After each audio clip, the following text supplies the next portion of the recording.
ผมดำน้องสางมาทำให้มันดอนบางคนก็แดงเป็นบอนไว้หน้าสะอ่อนเมื่อยามได้เห็นเบิ่งเป็นคนลาวแก้มขาวนอนเนื้อเย็นเส้นผมสีดำบอกค่อยเห็น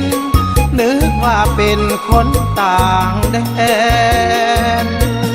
ผมดำน้องย้อมสีทองแบบเมืองนอกเบิ่งแล้วก็งามอยู่ดอกแต่มันนอกตำลาบ้านเฮายามน้องเบ้าจ้าก็เป็นภาษาแบบลาว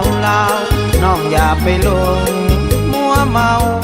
เหมือนเจ้าสาวอ้ายหนุ่มผมทองมีดของเราเก้าผมเบียงแพ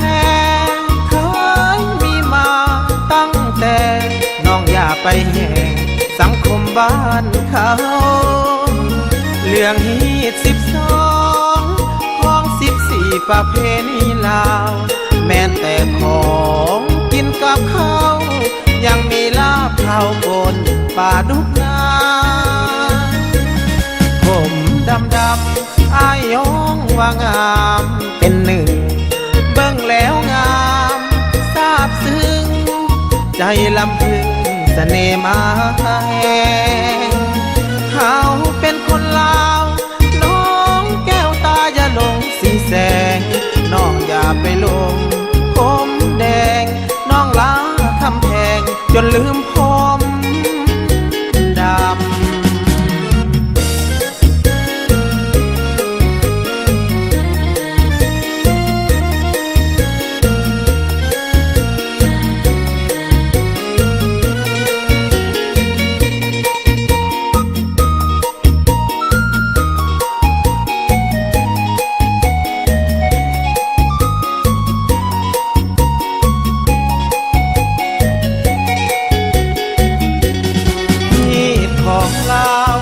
เก้าผมเบียงแพงเคยมีมาตั้งแต่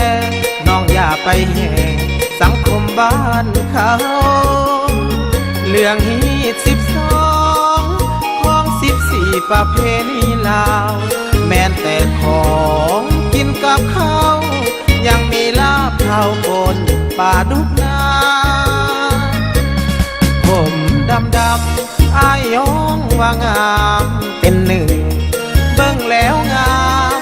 ซาบซึ้งใจลำพึงเสน่ห์มาแห่งเขาเป็นคนลาวน้องแก้วตาอย่าหลงสีแสงน้องอย่าไปหลงผมแดงน้องลาคำแพงจนลืม